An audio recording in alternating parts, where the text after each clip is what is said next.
우리 욥기서가 이제 31장까지 오게 되었는데요. 이제 얼마 남지 않았습니다. 이제 욥기서도 거의 마무리 지을 때가 오게 되었죠. 그래서 빠르면 아마 이번 연도 12월쯤 되면 마무리될 수 있지 않을까 생각하게 되는데요. 일단 모든 논쟁은 다 끝났고요. 그 다음에 32장부터는 이제 누구죠? 엘리후가 등장하면서 이제 그 논쟁 좀 그만해라, 그런 논쟁들 하지 말고 내 말 좀 들어라 하면서 다시 또 논쟁하게 되는 엘리후의 모습을 보게 되는 그 내용이 반복됩니다. 그래서 사실 이 논쟁이라는 것이 굉장히 참 이게 어떻게 보면은 좋은 것이기도 하고 어떻게 보면 참 의미 없고 또 이 그 깨닫는 바도 있고 여러 가지 그런 상황들이 있어요. 그래서 이 욥기서를 보면요, 사실 제일 재밌는 사람 중에 한 명이 그 다음에 보게 될 엘리후라는 사람이에요. 이 사람이 되게 정의로운 척, 그리고 되게 뭔가 다 아는 척하고 다 얘기를 합니다. 얘기를 하는데 결국에는 욥의 친구들과 똑같은 얘기를 반복하게 되는 내용이 나타나고 있죠. 그래서 욥기서를 보면요, 재밌어요. 왜 재밌냐면 욥기서가 굉장히 인생적이고 또 여러분들과 제가 살아가는 이 세월의 모든 내용을 다 담고 있기 때문에 욥기서는 굉장히 우리에게 많은 도전을 주고 또 여러분들과 제가 이 동질감을 많이 느낄 수밖에 없는 그런 내용이 담겨져 있습니다.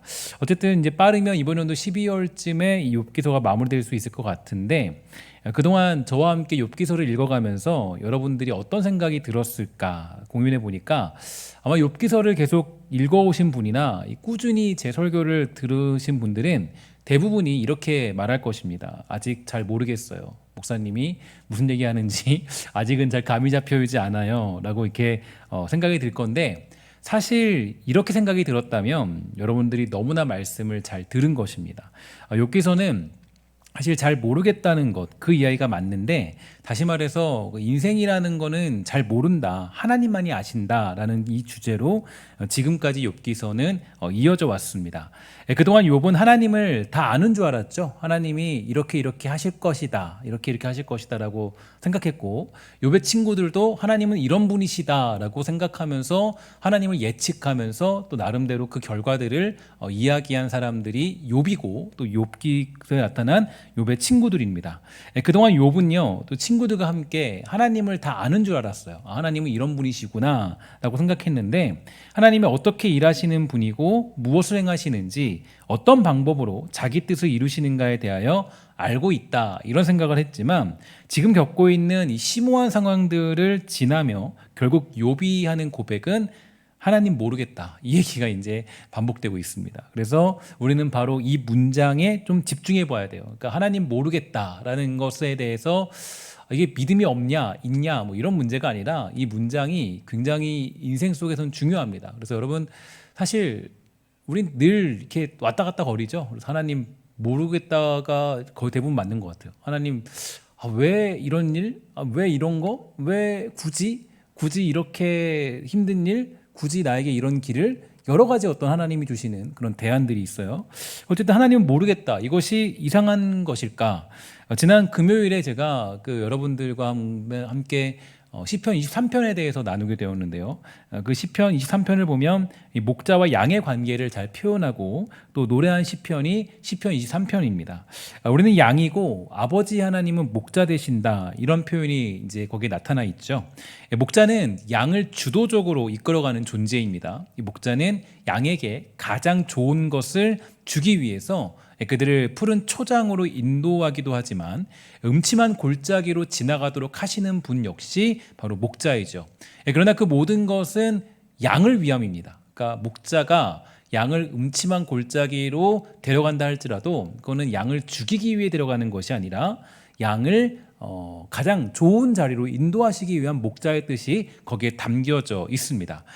목자가 이익을 얻기 위함도 아니죠. 양에게 가장 좋은 것을 주기 위해서 양을 치고 양을 인도합니다. 그러면 양은 생각할 거예요. 어떤 생각을 하냐면, 왜 나를 음침한 골짜기로 목자는 인도하고 있는 걸까? 하지만 그 길을 지나야 이 푸른 초장이 있다는 것은 이 목자만이 알고 있습니다. 그러니까 양은 볼 수 없어요. 양은 그냥 알다시피 시력도 좋지 않고 양에게는 뭐 특별한 능력을 갖고 있지 않아요. 양은 뭐 이렇게 재빠르지도 않고요. 물론 이제 그 움직임은 좀 빠른 것 같더라고 나름대로. 이렇게 막 어떤 영상 보니까 막 포짝포짝 뛰어다니는데 좀 빠르게 움직이는데 그가 뭐 이렇게 그 양이 뭐 대단한 막 어떤 능력 가져서 뛰어다니는 건 아니고 그냥 짐승이니까 좀 빨라요. 빠른 건 좀 있어요. 어쨌든 간에 이제 그 양이 이제 그 목자의 길을 예측할 수 있는 능력은 가지고 있지 않죠. 그 목자가 어디로 자기를 치러 가는지, 자기를 어디로 인도하는지를 볼 수 있는 방법은 없습니다. 그러나 목자는 알죠. 목자는 지금 양을 쳐서 어디로 양들을 데리고 가야 되는지, 또 지금 가는 길이 무엇을 만들어내고 어떤 풍족한 결과를 만들어내는지를 이 목자만은 알고 있습니다. 그래서 양은 목자를 신뢰하는 게 전부예요. 그러니까 양이 살기 위해서는 이 목자를 신뢰하는 거죠. 그래서 양이 목자를 신뢰하며 살아가는 것, 그것이 이 양에게 주어진 전부의 모습입니다. 양이 목자를 신뢰하지 못해서 도망치면 그때는 이리와 들짐승들이 그 양을 그냥 두지 않습니다. 수많은 위협과 공격이 그를 따라오게 될 것이고, 때로는 이 푸른 초장인 줄 알았는데 양이 뛰어들어갔다가 그것이 누군가 파놓은 함정이 될 수도 있겠죠. 그러니까 양이 살 길은 딱 한 가지예요. 양이 살 길은 내가 음침한 골짜기를 걷던, 내가 뭐 아니면 뭐 푸른 초장에 있던, 내가 아니면 어디 뭐 이게 어떤 뭐 물가에 있는 그런 곳에 있든 없든 뭐 그게 중요한 게 아니라 어떤 상황이든지 간에 이 목자를 신뢰하는 게 양으로서 사는 길로서 가장 최선의 방법이다라는 것을 성경은 우리에게 알려주고 있고, 그것만이 현실적으로 양이 살 수 있는 유일한 비결이 됩니다. 그런 면에서 성경은 우리에게 강조하는 것이 있는데요. 특별히 욥기서를 제가 처음 시작할 때 여러분들에게 말씀드린 것과 같이 바로 이 욥기서가 우리에게 주장하는 바는 인내입니다. 인내가 가장 중요하다라고 말씀을 드렸죠. 근데 여기서 말하는 인내는요, 이 고통을 견뎌라와 같은 그런 인내를 얘기하지 않아요. 그래서 뭐 뜨거운 불구덩이라도 들어가서 뭐 얼마나 버티나 보자. 우리가 얼마나 버티는 걸 인내 이렇게 생각하는데, 성경이 말하고 우리에게 얘기하고자 하는 인내는 그런 식의 인내는 절대 아니죠. 그래서 야, 너 얼마나 뜨거운 걸 견디나 보자. 얼마나 몇 초 동안 견뎌야 돼. 이런 인내가 아니에요. 성경이 말하는 인내라는 건 세월을 지나면서 또 시간을 지나면서 그 역사 속에서 살아가는 그런 인내를 의미합니다. 그래서 이 삶 속에서 내가 그것을 견뎌가는 인내, 그러니까 버티는 거죠. 그러니까 사실 좀 이게 말이 어떻게 들릴지 모르겠지만, 그러니까 이 나의 인생 속에서 그 모든 상황들을 맞이할 때 그것을 버티며 살아가는 인내를 얘기하는 겁니다. 그래서 이 좋은 것을 주시는 목자를 따라가는 인내를 의미한다라고 좀 생각하면 좋을 것 같아요. 그래서 그런 면에서 이 성도에게 가장 중요한 덕목 중에 하나가 바로 인내입니다. 인내하며 목자를 신뢰하는 것, 이게 양이 가지는 가장 중요한 덕목이 될 수 있다라는 거죠. 그것이 지금 잘 모르는 인생길을 걷는 욥이 살아낼 수 있는 유일한 비결이 되는 것입니다. 그래서 우리는 인생길에서 이런 고백을 하기도 하는데요. 욥기 30장 20절부터 21절을 보면 이렇게 고백하죠. 주님, 내가 주님께 부르짖어도 주님께서는 내게 응답하지 않으십니다. 내가 주님께 기도해도 주님께서는 들은 채도 않으십니다. 주님께서는 내게 너무 잔인하세요. 힘이 세신 주님께서 힘이 없는 나를 핍박하시네요. 이렇게 고백하는 욥의 모습을 볼 수가 있습니다. 사실 욥기 29장부터 31장까지는 거의 비슷한 내용이에요. 거의 비슷한 내용을 담고 있고, 그래서 어디를 택해도 이제 거의 대부분의 내용이 비슷하다고 보면 될 것 같습니다. 그래서 같은 내용을 주장하고 있는데, 어쨌든 욥의 절규가 나타나요. 절규. 그러니까 내가 잘못한 게 없어요, 하나님. 내가 지금 문제가 없는데, 정말 내가 지금 여기 이 부분을 이해할 수 없는 상황 속에서 하나님께 고백을 하고 기도를 해도 듣지 않으시는 하나님 때문에 답답해서 제가 죽을 지경입니다. 하나님, 너무 저를 잔인하게 지금 괴롭히고 계시는 거 아니에요? 욥이 따지고 묻는 내용이 나타나고 있습니다. 사실 근데 30장 20절부터 21절의 내용은 여러분들과 저도 하나님께 하는 고백이죠. 다른 저도 그런 적이 있어요. 하나님께 기도할 때, 하나님 너무하신 거 아닙니까? 하나님 왜 이렇게 나를 힘들게 만들죠? 나를 괴롭게 만들죠? 하나님 너무 잔인하실 때도 있어요. 이렇게 하면서 하나님께 기도할 때도 있어요. 너무 힘들 때는 그럴 수 있죠. 이러한 고백 우리도 많이 하게 되죠. 더 살펴보도록 하면요, 22절 이하를 보면 또 이렇게 고백해요. 나를 들어 올려서 바람에 날리게 하시며 태풍에 휩쓸려서 흔적도 없이 사라지게 하십니다. 나는 잘 알고 있습니다. 주님께서는 나를 죽음으로 몰아넣고 계십니다. 끝내 나를 살아있는 모든 사람들이 다 함께 만나는 그 죽음의 집으로 돌아가게 하십니다. 이게 뭐라는 거예요? 이게 인생이라는 거예요. 예수 믿는 인생이 이렇다는 거예요. 우리가 하나님 믿고 살아도 이런 인생 살아가는 거예요. 그러니까 여러분, 이건 우리들이 좀 기억해야 될 메시지예요. 그러니까 예수 믿고 또 교회 다니고 우리가 성령의 사람이 되어도 이 길을 걷는 거는 우리가 피할 수 없는 길이다. 그러니까 이런 고백의 한복판에 서 있는 거예요. 그러니까 여러분, 예수 믿고 나서 여러분들도 잘 아는 것처럼 우리가 모든 문제들이 다 해결되었다라고 보기에는 좀 어렵지 않습니까? 여러분들이 오히려 어떤 사람들은 더 그 고통이 가중되어 있는 사람들도 있고요. 더 이해할 수 없는 일들을 만나서 어떤 길을 가야 될지 모르는 그런 상황에 놓여 있는 경우도 많이 있습니다. 그래서 이 끝내 나를 살아있는 모든 사람들이 다 함께 만나는 그 죽음의 집으로 나를 돌아가게 하시는 것과 같은 그런 느낌을 저와 여러분들이 받을 때가 있다라는 거예요. 욥의 한탄을 보면요, 그는 괴로워하고 있습니다. 그리고 슬퍼하면서 이 죽음의 자리에 있는 것처럼 살아가고 있어요.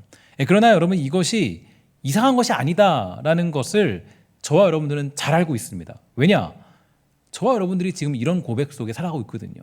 예수 믿고 살아도 마치 죽음의 한가운데 놓인 것 같은 괴로움에 놓인 사람들도 있고, 또 정말 어떤 어려운 환경 속에서 이게 정말 예수 믿고 살아가는 기쁨인가? 이런 고백 안에 놓여 있는 경우도 많이 있기 때문입니다. 그래서 이게 참 이상하지 않고 언제나 이게 우리들에게 다가오는 현실이라는 것을 부인할 수 없어요. 근데 저와 여러분들만 그러냐? 우리들만 그러냐? 그러면 좀 이상한 거예요. 그러니까 성경의 인물들은 안 그랬는데 우리만 괴롭고 우리만 슬프고 우리만 아프고 우리만 지금 힘드냐? 그렇지 않다라는 거를 성경은 우리에게 잘 알려주는 대목이 있죠. 시편 3편 1절 이렇게 봅시다. 주님, 나를 대적하는 자들이 어찌 이렇게도 많습니까? 나를 치려고 일어서는 자들이 어찌 이렇게도 많습니까? 나를 빗대어 하나님도 너를 돕지 않는다 하고 빈정대는 자들이 어찌 이렇게도 많습니까? 이거 제 고백이 아니에요. 이거는 시편 기자의 고백입니다. 시편 기자 고백이요. 또 제가 이제 이거 하나만 고르면 이상하잖아요. 그래서 제가 좀 중간중간마다 좀 골라봤어요. 시편 38편 1절부터 3절 이렇게 되어 있습니다.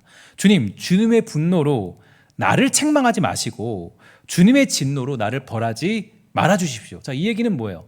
이 얘기는 주님의 분노가 지금 나를 뭐하고 있다는 거예요? 책망하고 있다는 느낌 받고 있는 거죠. 그리고 주님의 진노가 나를 뭐하는 것 같은 거예요? 나를 벌하고 있는 것 같은 상황을 맞이하고 있다는 거죠. 그리고 또 뭐라고 이렇게 얘기해요. 주님의 화살이 나를 꿰뚫으며 주님의 손이 나를 짓누립니다. 그러니까 여러분, 이것도 지금 이 시편의 기자가 이 상황을 겪고 있다는 걸 얘기하고 있는 거예요. 지금 어떤 미리 예견된 상황을 얘기하는 게 아니라 이 상황을 지금 놓여 있으니까 주님 제발 이걸 좀 멈춰주세요라고 고백하는 내용이에요. 그 다음 뭐라고 하면 주님께서 노하심으로 나의 살에는 성한 곳이 없습니다. 여러분, 이게 지금 시편 기자의 고백이에요. 그리고 내가 지은 죄 때문에 나의 뼈에도 성한 데가 없습니다. 이 고백과 지금까지 고백과 아까 욥이 했던 고백과 같아요, 달라요? 거의 같죠. 거의 흡사해요. 그래서 제가 또 뒤에 있는 시편을 좀 예를 들어 볼게요. 시편 88편 4절 6절 이렇게 얘기합니다. 나는 무덤으로 내려가는 사람과 다름이 없고 기력을 다 잃은 사람과 같이 되었습니다. 이 몸은 또한 죽은 자들 가운데 버림을 받아서 무덤에 누워있는 살해된 자와 같습니다. 나는 주님의 기억에서 사라진 자와 같으며 주님의 손에서 끊어진 자와도 같습니다. 주님께서는 나를 구덩이의 밑바닥 칠흑같이 어두운 곳에 던져버리셨습니다. 이게 지금 시편 기자의 일반적인 기도입니다. 시편 기자가 일반적으로 하는 기도예요. 그러니까 여러분, 우리가 이 기독교에 대한 환상, 또 어떤 예수 믿는 거에 대한 어떤 겉멋 이런 것에 들면 안 돼요. 거기에 빠지면 안 됩니다. 예수 믿는 거에 대해서 어떤 다른 환상 가지고 예수를 쫓아다니면 그거는 제가 늘 말하지만 그건 동호회에 불과한 거예요. 예수 믿는 거는 인생을 살아가는 과정 중에 있는 것입니다. 그래서 시편 기자의 고백을 보면 제가 왜 시편을 지금 설명을 드릴 때 앞에 있는 구절과 중간에 있는 구절과 또 그 다음에 이 후반에 있는 시편을 예를 들었냐면, 그러니까 제가 뭐 전반부만 얘기를 들으면 말씀을 드리면 초반에 그럴 수 있는 거 아니냐라고 생각할 수 있잖아요. 그런데 제가 이 부분을 골고루 설명을 드린 것은 그 시편 기자의 인생이 그랬다는 거예요. 전체가 다 그런 고백이었다는 거예요. 대부분의 고백이 다 거기에 머물러 있다는 거예요. 우리가 기대하는 고백이 아니에요. 우리가 기대하던 고백도 있죠. 물론 하나님께서 승리하게 하셨다, 우리를 도우셨다, 우리를 전쟁 가운데 가장 어떤 좋은 길로 인도하셨다, 뭐 하나님께 영광 돌리는 장면도 있죠. 그러나 많은 부분들이 전부 다 어디에 포함되어 있냐면 인생의 고통과 고난과 아픔과 어려움과 그런 어떤 처절한 하나님의 어떤 그런 마치 나를 짓누르는 듯한 고통 중에 있는 고백이 시편의 대부분의 고백이더라. 제가 그래서 금요기도회 때마다 시편 강해를 하고 있지 않습니까? 강해를 하는데 그 강해를 보면요, 뭐 대부분이 다 하나님 괴롭다고 토로하는 심정이에요. 하나님 힘들어 죽겠거든요. 저 좀 살려주세요. 저 좀 어떻게 좀 구원해 주시면 안 되겠어요? 이게 지금 시편 기자의 고백이라고요. 그래서 마치 어떤 우리가 이 성경 이 시편을 보면요, 이 하나님의 도우심이 없는 것 같은 길을 시편의 기자들이 걷고 있다라는 것을 우리는 부인할 수가 없습니다. 그러면 이렇게 욥기와 시편이 비슷한 이유는 어디 있을까? 왜 이렇게 내용이 비슷할까? 욥의 한탄과 욥이 지금 하는 29장부터 31장까지 하는 내용들의 그런 유사한 내용들이 시편에서 등장하는 이유는 무엇일까? 여러분, 그 이유는 뭐냐면 바로 시편과 욥기는 우리의 인생이고 우리의 인생의 과정이기 때문이에요. 그러니까 이 욥기도 인생의 과정, 욥의 인생의 과정을 쫙 풀어서 한 사람으로 풀어낸 거고, 그 다음에 그 중간중간에 있는 그 삶에 대한, 인생에 대한 그 노래를, 그 아픔과 고통에 대한 노래를 시편의 기자가 고백했다라고 보면 조금 더 쉽겠죠. 그러니까 이런 식으로 좀 풀었으면 좋을 것 같아요. 그래서 욥기는 한 사람이 하나님을 똑똑히 보게 되는 과정이 되고, 그리고 시편은 그 인생의 과정 속에서 고백하는 절규의 기도이며 찬양이 되는 것입니다. 그래서 결국 그 모든 것을 담아서 이게 어디로 인도하냐, 이 슬픔과 즐거움과 고통과 아픔과 어떤 모든 인생의 상황들, 그 모든 것들이 결국 우리가 어디로 고백하는 자리로 가게 만드냐면, 전도서를 보면 이런 내용이 있습니다. 전도서는 뭐라고 하냐? 3장 11절에 보니까 이렇게 말씀하시죠. 우리 한번 다 같이 읽도록 하겠습니다. 시작.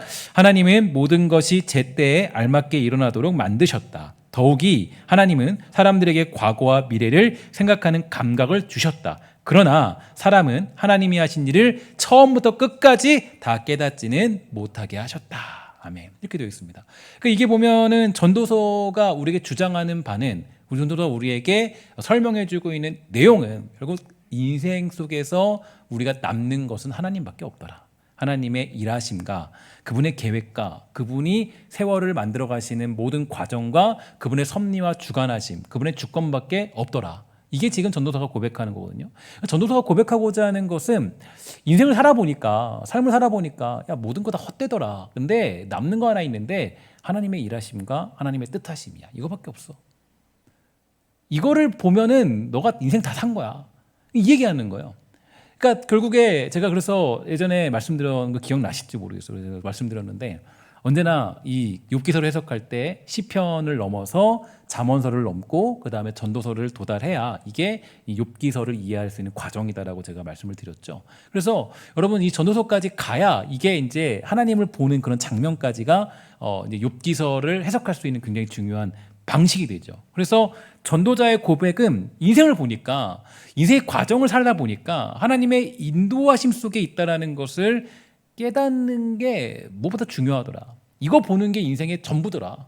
그러니까 내가 뭐 부귀도 누려봤고, 뭐 영화도 누려봤고, 뭐 타락도 해봤고, 뭐 별거 다 해봤는데, 그런데 별거 다 해봤는데 결론적으로 남는 건 하나님의 주도적인 일하심과 그분의 보호하심과 그분께서 무언가를 깨닫게 하시는 하나님의 길이더라. 하나님의 내가 감히 깨달을 수 없는 길, 그 길을 하나님이 우리에게 보기를 원하시더라. 이게 바로 우리에게 주는 메시지가 되는 거예요. 그래서 이 전도자의 고백은 여러분들과 제가 이제 앞으로 이제 또 인생 살면서 삶을 살면서 깨달아야 될 고백이 되는 거예요. 그래서 하나님이 저와 여러분들 그 각자의 인생을 살게 하시면서 그 일들 속에서 하나님은 결국 눈을 뜨고 자신을 보게 하시는 자리로 우리를 인도하시는 하나님입니다. 하나님이 저와 여러분들을 이런저런 인생길에 살게 하신 이유는 어디 있을까요? 그거는 하나님이 누구시며 또 하나님이 어떤 분이신가를 깨닫도록 하시고 그것을 눈을 뜨고 보도록 하시기 위한 목적을 가지고 있더라. 그러니까 우리의 인생의 결론은 이겁니다. 하나님을 보는 거예요. 하나님을 보는 거. 그러니까 하나님이 어떤 분인가를 깨닫는 거. 이것밖에 없어요. 그러니까 우리가 자꾸 인생의 목표를 뭘로 두냐면 자꾸 제가 지난 그 주일에도 말씀드렸지만 격가지로 두죠. 자꾸 어떤 그런 데코레이션으로 이 신앙생활을 하려고 그래요. 뭐 하나님이 나를 채우시는 분이다. 이거 맞죠? 맞지만 그건 목적은 아니에요. 하나님이 나의 병을 고치시는 분이다. 맞죠? 이건 목적은 아니에요. 그러니까 우리의 목적은 아니에요. 그러니까 하나님이 나를 보호하시는 분이다. 맞죠? 이거는 우리의 목적과 비전이 아니에요. 우리가 가는 길이 아니에요. 우리가 가는 길은 어딨냐면 하나님이 누구신가를 보는 거예요. 하나님이 어떤 분이신가를, 하나님의 길밖에 없다라는 것을 깨닫게 하는 그 자리로 우리를 인도하신 하나님을 우리는 목도하는 거라고요. 그래서 여러분 우리가 훗날에 그 마지막에 주님 만나러 가는 거죠. 그러니까 요한 천국 가는 거는 막 아야 우리 이제 다 끝났으니까 이제 우리 뭐 좀 즐기자 뭐 그런 게 아니라 천국 가는 거는 뭐예요? 천국 가는 건 누구 보러 가는 거예요? 누구 보러? 우리 뭐 돌아가신 아버지, 돌아가신 어머니, 뭐 할아버지 뵈러 가는 거예요? 물론 그분들도 만날 수 있겠죠. 하나님의 인도하심 속에 있으면. 그러나 천국 가는 건 누구 만나러 가는 거예요? 여러분 정확하게 생각하세요. 누구 만나러 가는 거예요? 우리 하나님 만나러 가는 거죠. 하나님 뵈러 가는 거, 하나님 뵈러 가는 거, 영광의 하나님 뵙는 거. 이게 바로 천국의 목적이라고요. 그럼 인생의 목적은 어디 있겠어요? 하나님이 왜 모든 일들을 통해서 만사를 통해서 여러분들과 저에게 가르쳐 주시고 알려 주시고자 하는 건 결국 하나님이 누구신가를 우리에게 계시해 주시는 거예요. 그러니까 모든 상황을 통해서 하나님 말씀을 깨닫게 하시고 모든 상황을 통해서 하나님 말씀을 통하여서 하나님이 어떤 분이신가를 알도록 하시고자 하는 게 하나님의 인도하심이고 뜻이다라는 것을 여러분 기억할 필요가 있습니다. 그래서 인생의 여러 과정들을 겪도록 하시죠. 그래서 이 욥의 인생이 아주 풍지박살 났지만 그것도 인생의 과정이에요. 욥기는 인생의 과정입니다. 어떤 과정이에요? 누구를 보러 가는 과정이에요? 누구요? 하나님을 보러 가는 과정이에요. 하나님을 만나러 가는 과정. 하나님이 어떤 분이신가에 대해서 깨달아가는 과정. 일전에 제가 마가복음 강해도 한번 1장부터 마지막까지 다 진행한 적이 있었는데 마가복음은 제가 이 대학원을 다닐 때 굉장히 깊게 연구를 해본 적이 있었고 또 마가복음은 그 이제 굉장히 중심이 되는 책들을 굉장히 오랫동안 읽었던 기억이 있습니다. 마가복음은 제가 여러분들에게 굉장히 자세하게 설명을 드렸고 마지막에 어떤 갈릴리에서 만나고자 하는 예수님의 그 모든 목적과 의도까지 다 설명을 드렸죠.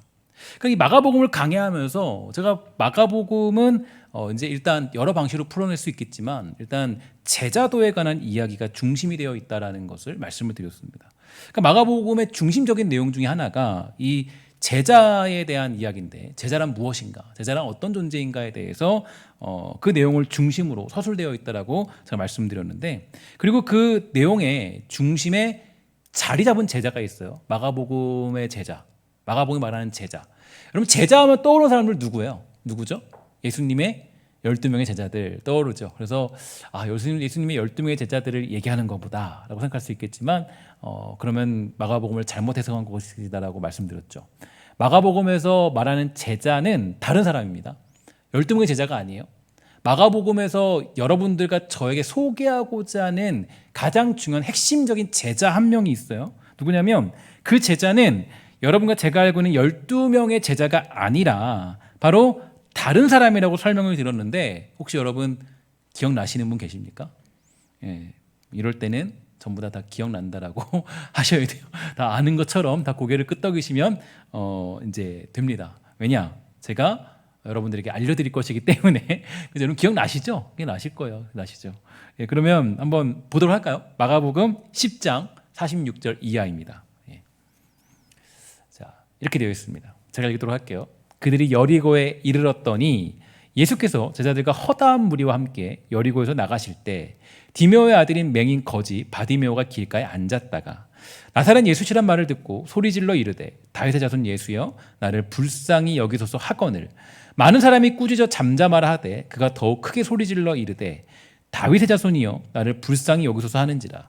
예수께서 머물러 서서 그를 부르라 하시니 그들이 그 맹인을 부르며 이르되 안심하고 일어나라. 그가 너를 부르신다 하매 맹인이 겉옷을 내버리고 뛰어 일어나 예수께 나아오거늘 예수께서 말씀하여 이르시되 내게 무엇을 하여 주기를 원하느냐. 맹인이 이르되 선생님이여 보기를 원하나이다. 예수께서 이르시되 가라 내 믿음이 너를 구원하였느니라 하시니 그가 곧 보게 되어 예수를 길에서 따르니라. 아멘. 여러분, 이게 제가 말씀드린 마가복음의 가장 중요한 제자다라고 말씀드렸죠. 이 제자가 중요한 이유가 있습니다. 일단 욥기적으로 보면 일단 이 사람은 보게 된 사람이에요. 보게 된 사람. 여러분, 그 보면은 그는 인생의 그 여정과 과정과 고난 속에서 긍휼히 여김을 받기를 원했어요. 인생 살다가 보니까 하나님 앞에 긍휼하심을 구하는 게 전부다라는 걸 깨닫게 된 거예요. 살다 보니까 모든 인생 속에서 예수 그리스도께 엎드려 긍휼하심을 구하면 내가 살 수 있겠구나. 그래서 그의 소원은 어떤 거냐면 보기를 원했다라고 되어 있습니다. 근데 보기를 원했을 때 이 보기를 원했다는 게 물론 이 눈을 뜨는 어떤 그런 의미도 포함되어 있겠죠. 어떤 그런 그 외적으로 보면, 그러나 내적으로 보면 이 눈을 뜨고 보기를 원했다는 것은 곧 예수님이 누구신가를 보기를 원했다라는 내용이 담겨져 있는 거예요. 그래서 그는 보게 되자 어떻게 됐습니까? 맨 마지막 절 다시 한번 좀 띄워주시겠어요? 맨 마지막 절을 마가복음 아까 마지막 절을 보면 이게 중요하다고 그랬죠. 다 같이 독하겠습니다. 시작. 예수께서 이르시되 가라 내 믿음이 너를 구원하였느니라 하시니 그가 곧 보게 되어 예수를 길에서 따르느니라. 제가 말씀드렸지 뭐라고 그랬어요? 그가 곧 보게 되어 그 다음에 예수를 어디에 따랐어요? 길에서 따라서 길에서. 그러니까 길에서 따랐다는 것은 이게 길 위에서 예수님의 길을 따랐다라는 거예요. 그러니까 그 예수님과 이제 예수님의 길을 따랐다라는 건 예수님을 보았기 때문에 이제 예수님의 길을 따르는 제자가 된 거예요. 그러니까 예수님의 길을 따르지 않고 다른 길로 가면 그 다른 길이 어때요? 다른 길들 여러분 그 길의 비유 아시죠? 그래서 씨앗이 뿌려졌을 때 길가에 부러진 씨앗들 막 있잖아요. 그러니까 그런 내용들 같이 이 마가복음에도 그게 굉장히 중요하거든요. 길이라는 단어가. 그래서 이 길에서 따랐다는 건 예수님을 보게 됨으로 말미암아 예수님이 누구신지를 알게 됨으로 말미암아 그는 이제 길 위에서 바로 예수님을 따르게 된 그런 사람을 의미하는 겁니다. 그러니까 이 맹인 바디메오가 눈을 떴다라는 건 그냥 육신적으로 눈을 떴다라고 해석할 수 있겠지만 또 한 가지 중요한 것은 여러분 그 욥기가 어디를 향해 달려가고 있습니까? 욥기의 40장의 마지막 부분에서 욥기가 얘기하고자 하는 그 내용의 결론이 뭐예요? 욥기가 뭘 깨달아요? 뭐라고 고백해요? 여러분 기억하시죠? 그동안은 하나님을 뭘로 들었어요? 귀로만 들었지만 이제 내가 하나님을 뭘로 들었어요? 눈으로 똑똑히 봅니다, 알겠죠? 눈으로 똑똑히 봅니다. 그러니까 이때 하나님이 누구신지를 알게 된 거예요. 그러니까 그때 가서 그 인생의 과정과 여정의 마지막 부분에서 뭘 알게 됐냐면 이 하나님이 누구신가를 알게 된 거예요. 자, 그러니까 눈으로 똑똑히 봤다라는 건 이 욥기서를 가지고 이 마가복음에 대한 이야기를 여러분들과 함께 나누고자 한다면 결국 이 얘기입니다. 이 맹인 바디메오가 눈을 떴다라는 것은 여러 가지 의미가 함축되어져 있지만 그러나 그 다음에 길에서 그를 따랐다라고 하는 것은 결국에 이 맹인 바디메오가 예수님의 그 제자로서 그 온전한 길을 걸어가게 되었다. 왜? 누굴 봤으니까? 예수님을 똑똑히 봤으니까. 그분이 누구신지를 알았으니까. 그러니까 그 길에서 맹인 바디메오가 따랐다라는 것을 의미하는 겁니다. 그래서 우리가 욥기서의 결론을 향해 가는 내용은 욥기서의 결론은 결국 내가 우리 하나님을 똑똑히 보는 거예요. 그분은 누구신지를. 그러니까 여러분과 저의 인생의 비전이 뭐냐? 인생의 꿈이 뭐냐? 그리스도인의 꿈이 뭐예요? 그리스도인의 꿈, 그리스도인의 비전은 딱 한 가지예요. 우리 하나님이 누구신가를 보는 거예요. 우리 예수 그리스도가 누구신가를 보는 거예요. 우리 성령님이 어떤 분이신가를 깨닫는 거라고요. 그게 우리 기독교의 가장 중요한 가치관이에요. 세계관이라고요. 근데 자꾸 이 교회나 신앙이라는 것을 자꾸 격가지로 격화시켜요. 그럼 신학적인 논쟁 같은 것들이 왜 필요할까? 아까 이제 우리 사역자들하고 신학적 논쟁에 대해서 이런저런 이야기를 했는데 신학적 논쟁의 의미는 사실 하나님을 더욱 똑똑히 보기 위함이지 신학적인 논쟁으로 인해서 하나님을 격화시키는 것은 불가능한 거죠. 그러니까 우리가 어떤 이 인생의 모든 목적과 목표는 우리 하나님이 어떤 분이신가를 깨달아가는 과정이에요. 근데 자꾸 우리가 기독교를 어떤 교회를 신앙이라는 걸 다른 걸로 우리가 치부할 때가 있어요. 마치 절에서 오면 해탈하기 위해서 아니면 복 받기 위해서 하잖아요. 그거 아니라고요. 우리의 진짜 복은 하나님이 누구신가를 깨닫는 거. 하나님 누구신가? 하나님이 그래서 직접 계시해 줬잖아요. 하나님 말씀으로 이 말씀이 어떤 거예요? 말씀으로 계시해 줬다. 뭘 계시해 준 거예요? 계시라는 건 하나님이 누구신가를 알려 주신 거예요. 하나씩 다.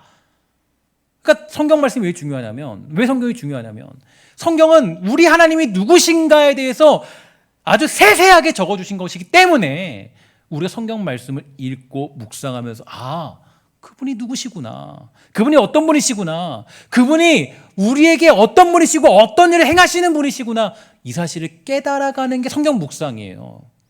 이걸 통해서 내가 잠깐 힘을 얻고 위로를 얻고 평안을 얻기 위해서 내가 말씀을 읽고 그런 게 아니에요. 무슨 교훈집처럼. 여러분, 저는 사실 그 리더십에 관한 책들을 굉장히 좋아해요.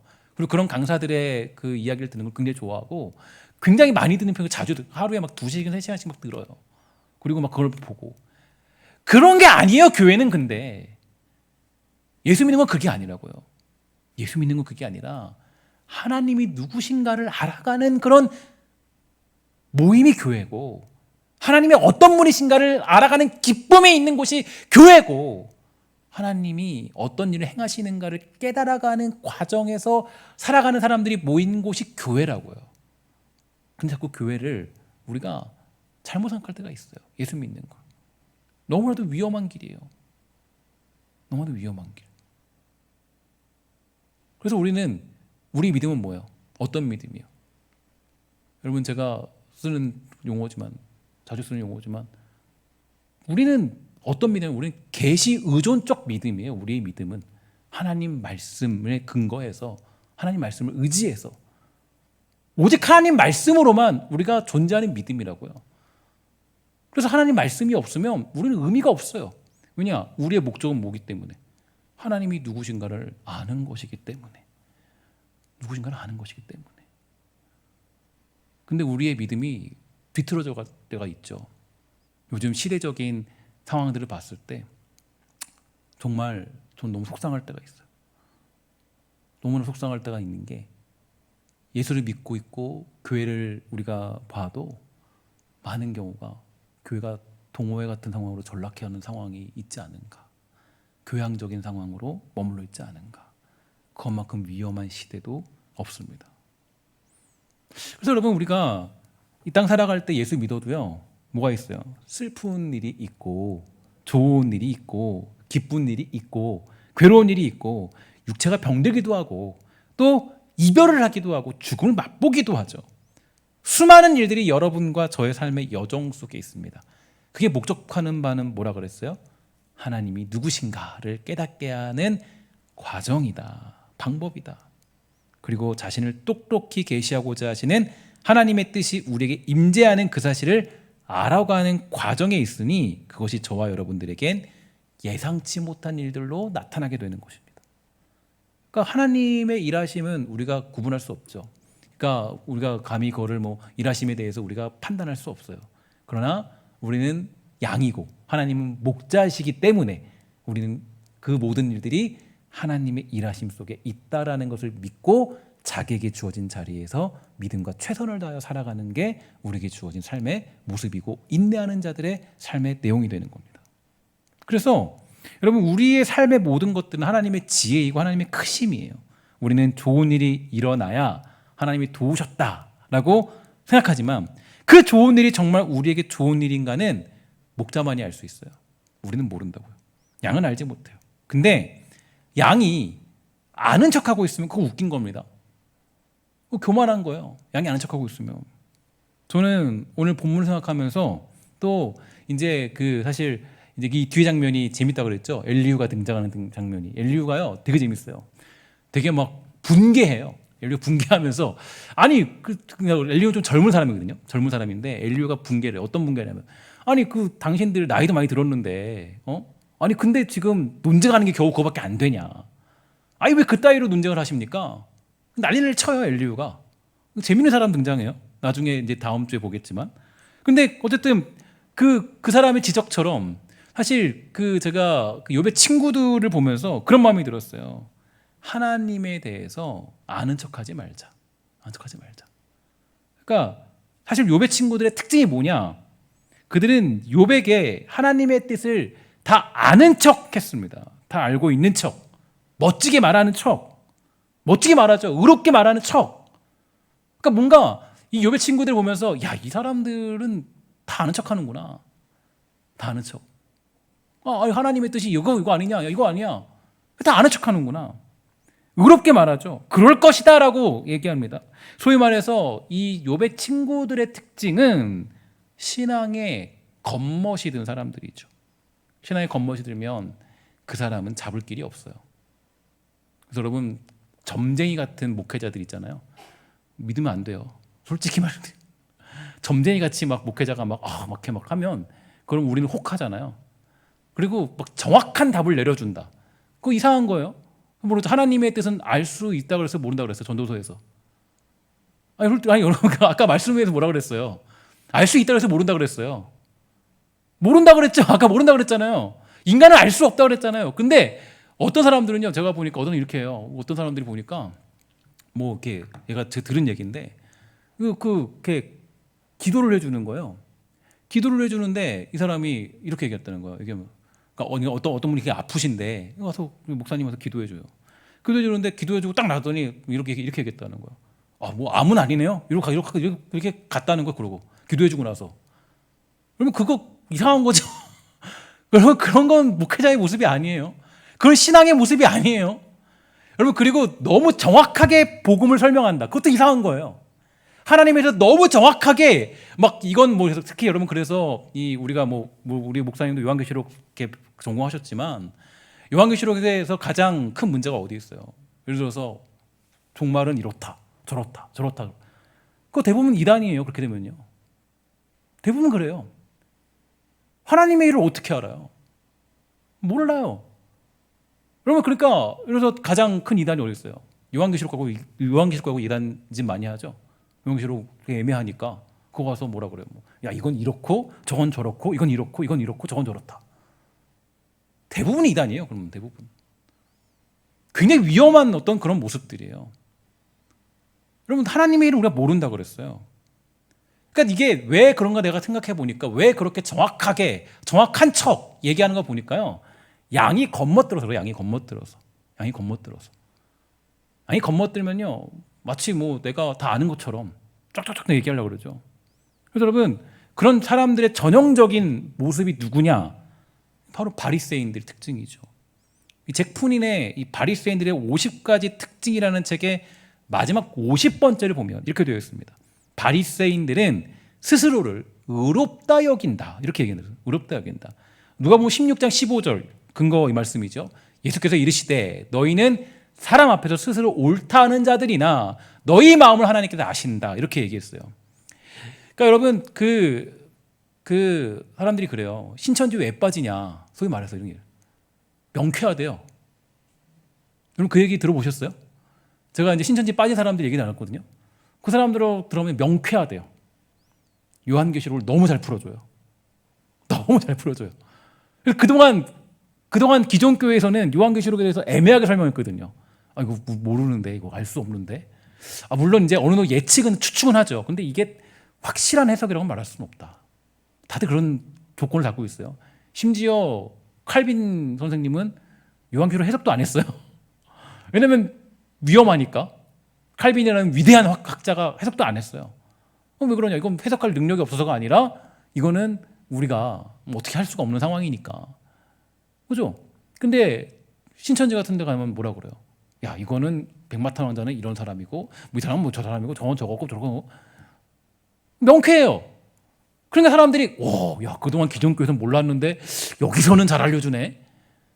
여러분 그래서 너무 명쾌해도 그거 이상한 거예요. 너무 명쾌해도. 그러니까 여러분 이단에 빠진 이유가 대부분 거기 있거든요.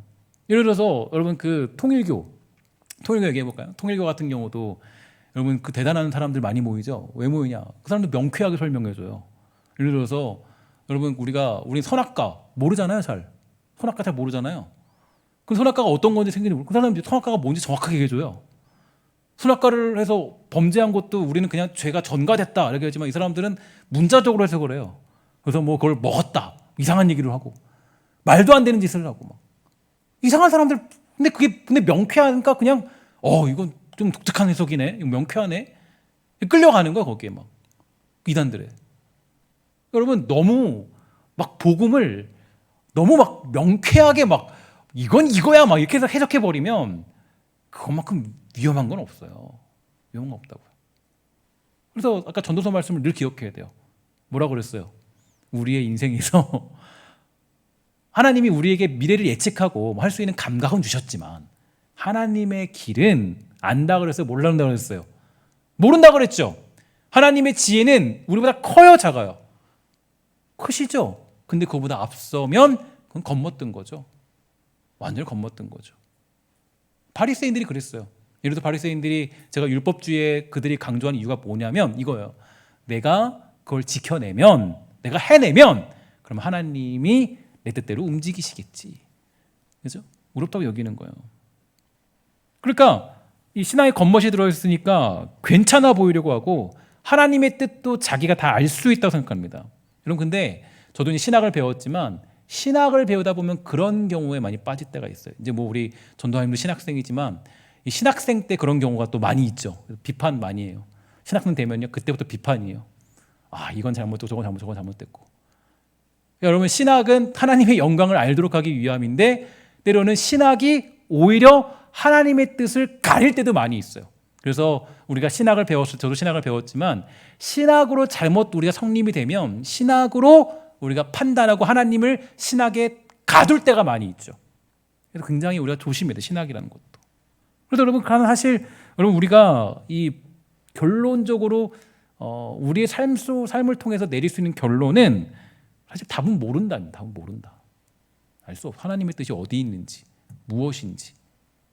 여러분 제가 예를 들어서 뭐 여기서 뭐 이렇게 뭐 배 아픈 게 하나님 뜻인지, 배가 안 아픈 게 하나님 뜻인지, 뭐 내가 뭐 아니면 뭐 어떻게 걸어가는 게 뜻인지 아무도 몰라요. 아무도.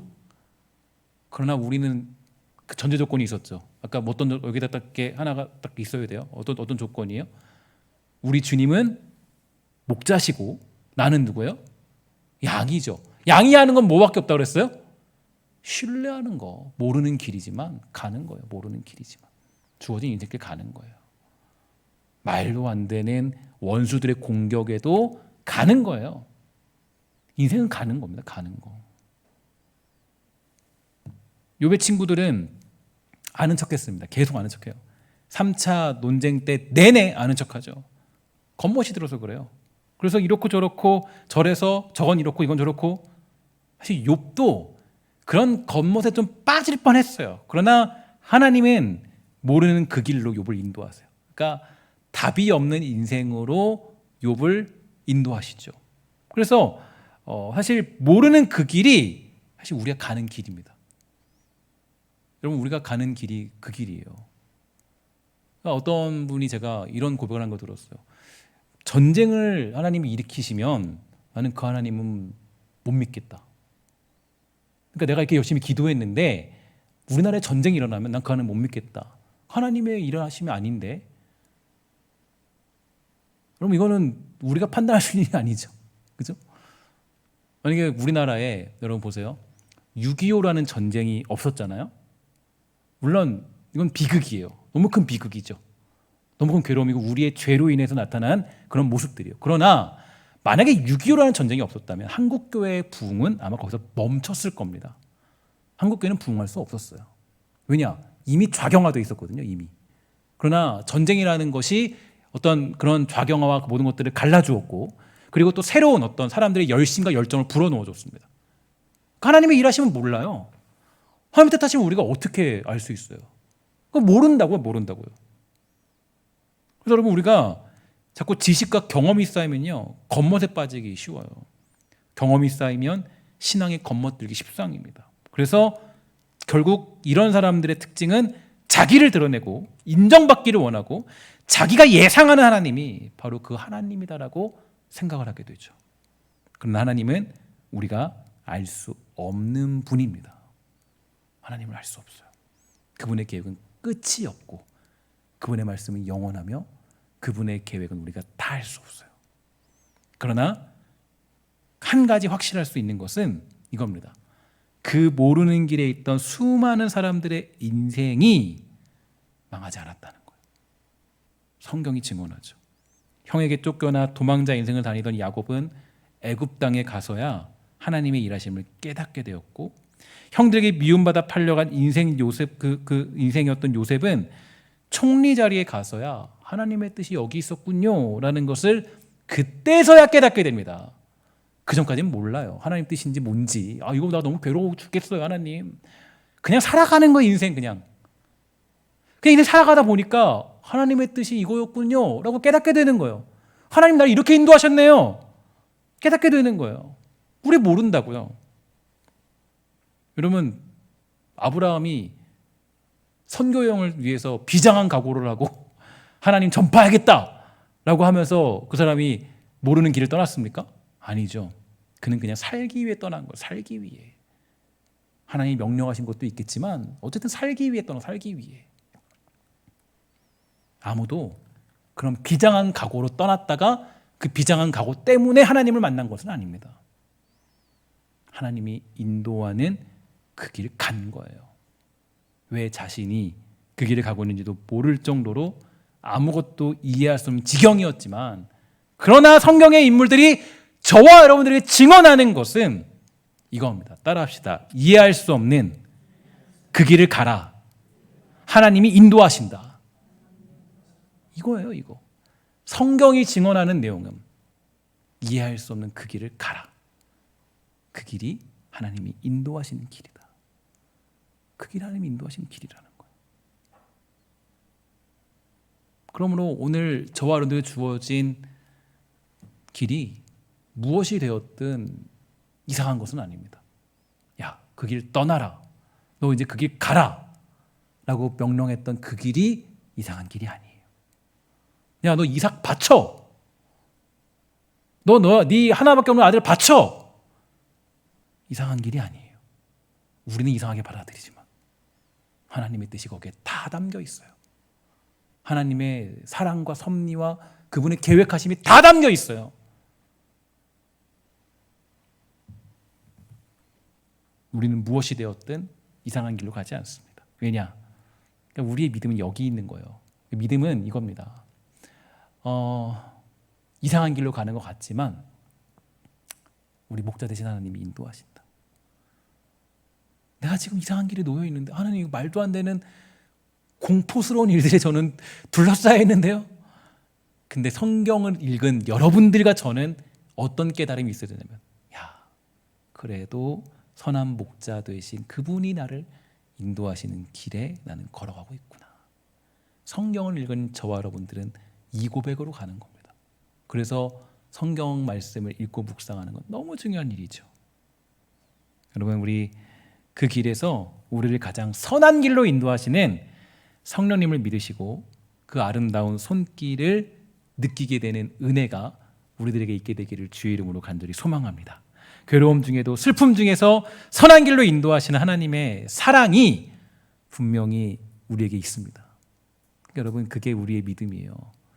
지금 죽을 것 같은 그 길이어도, 지금 그러니까 사도 바울이 그러잖아요. 내가 뭐 태장을 맞고 뭐 쫓겨다니고 뭐 죽을 위기를 넘기고 다 해도 그가 버틸 수 있던 이유는 어디 있습니까? 선한 목자 되신 그분이 나를 인도하시는 길이 있고, 또 그 고통을 통해서 누군가가 이익을 얻고 유익을 얻을 그런 일들이 있기 때문에, 그래서 그 길 걷는 거예요. 그 길 걷는 거라고. 그래서 하나님 믿으니까. 제가 마지막 정리하면서 말씀드릴게요. 저는 해병대를 다녀오진 않았습니다. 해병대를 다녀오진 않았어요. 해병대는 가고 싶진 않았어요. 그래서 너무 무섭기 때문에 해병대는 다녀오지 않았지만, 오늘 그들의 구호로, 저도 뭐 육군 때도 많이 하긴 해요. 근데 그들의 구호가 있죠. 대표적인 구호, 그죠? 여러분 뭐 여자분들도 많이 아실 거예요. 뭐라 그래요? 피할 수 없으면 뭐 하라 그래요? 즐겨라. 그죠? 피할 수 없으면 즐겨라. 우리의 인생, 욥과 같은 인생과 시편 기자의 고백 같은 인생을 살아갈 수 있습니다. 그러나 선한 목자 대신 그분을 믿고 있는 사람들은 여러분 피할 수 없으면 즐김으로 하나님을 보는 기쁨을 누리는 겁니다. 여러분 아는 척하지 말고 겉멋들지 말고, 제가 늘 고백하는 저희 신앙 고백이 있는데, 순수한 사람들은 하나님 앞에 순수해지세요. 저도 불순해질 때가 있는데 순수해지세요. 순순히 그 길을 걸어가시고 가장 선한 길이 저와 여러분들에게 있을 것을 믿고 여러분 인내하십시오. 그리고 주변에 욥과 같은 상황을 만난 사람들이 있다면 우리는 그들에게 이렇게 위로하는 거예요. 하나님의 선한 길이 있을 겁니다. 하나님이 선한 길로 인도하세요. 그게 우리가 가진 최상의 위로가 되는 겁니다. 여러분 그런 인생에 여유와 넉넉함이 있고 하나님이 인도하심을 믿고 살아가는 복되고 아름다운 우리 주의 백성 신성의 권속 다 되시기를 주의 이름으로 간절히 부탁을 드리겠습니다. 제가 기도하고 오늘 예배를 마치도록 하겠습니다. 하나님의 길은 너무 크고 하나님의 길은 때로는 너무 놀랍고 그 길은 내가 이해할 수 없는 그런 길에 놓여져 있음을 고백합니다. 사랑하는 주의 백성들 모두가 다 그 길 위에 있습니다. 때로는 하나님 나를 버리신 것 같은데요. 왜 나에게 이런 고통이 있습니까? 왜 나에게 아픔이 있습니까? 어려움이 있습니까? 때로는 즐거울 때도 있고 때로는 기쁠 때도 있지만 그 모든 일들 통해서 하나님은 자기를 계시해 주셨습니다. 우리가 하나님을 알아가는 그 그리스도인의 가장 중요한 목표를 잃지 않고 그 길 걸어가는 복되고 아름다운 성도 되도록 허락하여 주시고, 하나님 기도하기 소망하는 것은 특별히 수요 예배를 지키는 백성들, 온라인으로 또 하나님 각자의 자리에서 또 현장에서 수요 예배를 지키는 백성들마다 이 코로나 시대 가운데 하나님을 더욱 똑똑히 봄으로 말미암아 어떠한 순간에도 흔들리지 않는 아름답고 놀라운 길을 걸어가는 복되고 아름다운 깨달음이 있도록 허락하여 주시옵소서. 이제는 주 예수 그리스도의 은혜와 하나님의 사랑과 성령의 교통하심이 주어진 인생길을 걸어가는 복되고 아름다운 주의 영혼들에게 영원히 있을지어다. 아멘.